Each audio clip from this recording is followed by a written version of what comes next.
Ini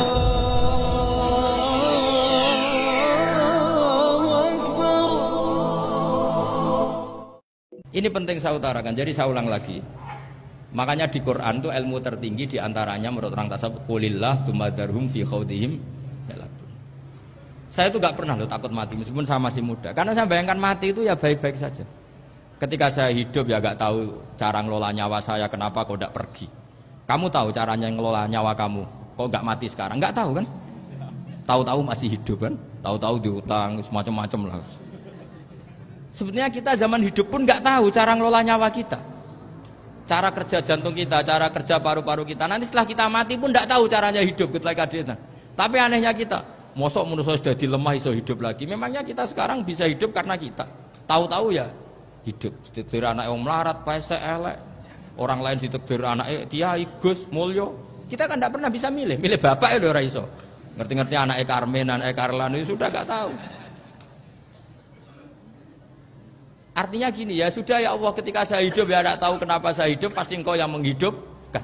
Ketika saya mati juga gak tahu kenapa saya mati, pasti Engkau yang menghidupkan dan mematikan. Maka saya akan baik-baik saja di akhirat, karena ketika di dunia Tuhannya yang Engkau, ketika di akhirat Tuhannya, dan sifat Engkau tidak akan rubah, tetap Arhamur Rahimin. Makanya dulu wali-wali itu kalau mau mati ya santai aja. Said Umar bin Abdul Aziz itu ulama-ulama dulu, kalau mau meninggal itu kalau keluarganya nangis marah besar. Memangnya mau kemana kamu nangisin saya? Lah kamu kan mau mati. Memangnya mau kemana kalau mati? Ya kembali ke Allah. Susahnya apa? Di dunia ya milik Allah, di akhirat milik Allah. Inna sholati wa nusuki wa mahyaya wa mamati lillahi rabbil alamin. Yang aneh sampai harus melarat orang wani mati. Wah, aneh tenan. Ya karena sampean tahu mungkin di akhirat lebih miskin lagi kan. Itu repot terus. Coba kalau dari awal kita menstatuskan diri kita biadillah. Inna sholati wa nusuki wa mahyaya wa mamati. Tapi kamu salah status. Mengatakan kehidupan adalah momen untuk mencari kesejahteraan. Kehidupan adalah momen untuk cari karir. Kamu mensifati kehidupan secara salah. Jika kamu terjebak nyari karir, nyari kaya. Coba kalau kamu pakai mazhabnya Sufi, kehidupan adalah pemberian dari Allah untuk kembali kepada Allah. Kematian ya seperti itu. Akhirnya ya santai saja. Inna sholati wa nusuki wa mahyaya wa mamati lillahi rabbil alamin. Istri juga gitu. Saya itu tidak sombong, saya itu mulai nikah sampai sekarang itu hampir gak pernah tukaran sama istri. Sama istri saya itu sering bilang gini, Gus kali-kali kalau saya ngamuk itu diwales, dilawan. Supaya saya punya musuh katanya. Betul ya? Ya saya bilang gini, Allah itu maha baik sama saya. Ketika harmonis, ganjaran saya ya lewat harmonis itu. Sehingga saya ngasih uang, menyenangkan Anda. Ketika Anda marah, ganjaran saya lewat sabar. Ya sudah itu semuanya baik. Kalau kamu marah, saya tidak dapat pahala. Makanya kalau kamu marah tak dengerin. Ini cara Allah membuat pahala tanpa bayar kata saya. Justru kalau pas rukun itu untuk dapat pahala harus nyervis, jajak nukokno kelambi mahal katanya.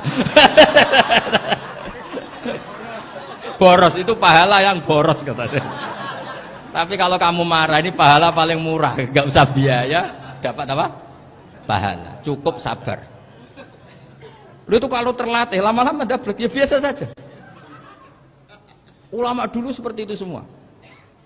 Imam Syafi'i itu pernah ada orang baik sekali sama beliau. Orangnya itu munafik padahal.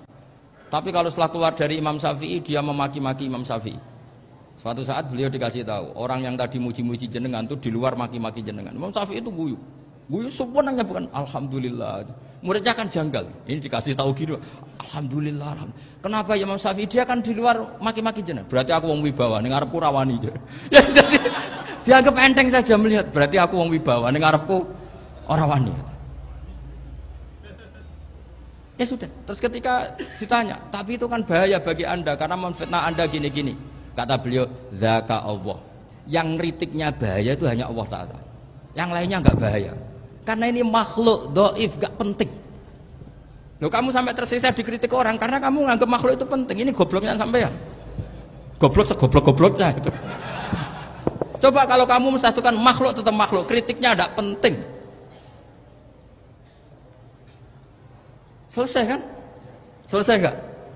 Ini problem Anda tidak wali itu, kalau dikritik ya susah. Makanya tidak wali itu problem menurut saya. Makanya saya nggak ingin nggak jadi wali itu kan. Karena hanya wali yang hidupnya itu la khaufun alaihim walahum yahzanun. Orang dulu tuh semudah itu hidup. Gampang sekali. Dulu ceritanya di antara ceritanya manakibnya Sayyid Ja'far Shadiq itu, kalau ada orang memaki-maki dia itu dikirimi hadiah. Kenapa ya? Karena kebaikan kamu telah kamu berikan kepada saya, ini hadiahnya. Sampai malu yang kritik itu. Kan kalau orang rasani itu kan kebaikannya dikasihkan sama yang dirasani. Lah kamu kan ngajinya seperti itu, tapi dirasani kok susah. Harusnya kan kasih aja, ditransferi saja. Alhamdulillah. Ya karena kita salah menamain tadi. Sing rasani pembenci, pembenci itu bahaya. Sehingga kamu mereaksi secara serius. Coba kalau kamu pakai hukumnya Allah dan Rasul, pembenci itu pemberi kebaikan. Istri marah adalah pemberi kebaikan. Ada yang berani mulai meraktekan? Latih begitu terus. Insya Allah nanti hidup kamu barokah. Itu disebut wa'allama adamal asma. Dan itu yang diajarkan Rasulullah. Rasulullah itu kalau ngajarkan hidup itu gampang sekali. Allahumma ja'alil hayata ziyadatan li fi kulli khairin wal mauta rohatan li min kulli syarrin. Jadi kalau kita hidup anggap saja peluang untuk nambah kebaikan. Kalau kita mati anggap saja akhir dari semua potensi kejahatan kita. Anda sekarang mungkin tidak zina tapi potensi zina. Anda sekarang tidak korupsi, potensi korupsi. Anda sekarang tidak selingkuh, tetap potensi selingkuh. Lah, Anda saja kalau mati berarti akhir dari segala potensi itu. Alhamdulillah. Makanya saya tuh nggak pernah takut mati.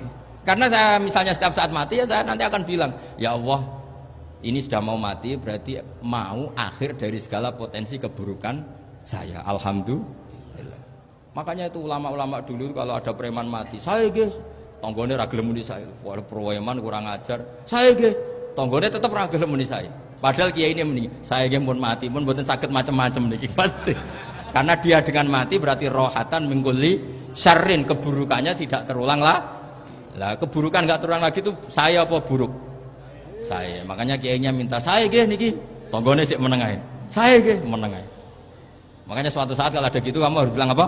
Saya pun mboten jahat malih pun mati. Jadi kayak apa coba? Coba sekali-kali statuskan kalau al hayat adalah ziyadatan lana fi kulli khairin. Al maut adalah rohatan lana min kulli syarrin. Sehingga kita hidup ya happy, mati juga happy, gak masalah. Terus kayak misalnya mendingin, tapi anak bojoku piye? Memang selama hidup anak bojo bahagia. Ketoknya ya tambah musibah ya, malah sombong lagi kamu, seakan-akan kamu Tuhan yang bisa mensejahterakan manusia. Wong isih urip buat bojomu wis ndonga muga-muga nang mati malah. Subhanallah walhamdulillah.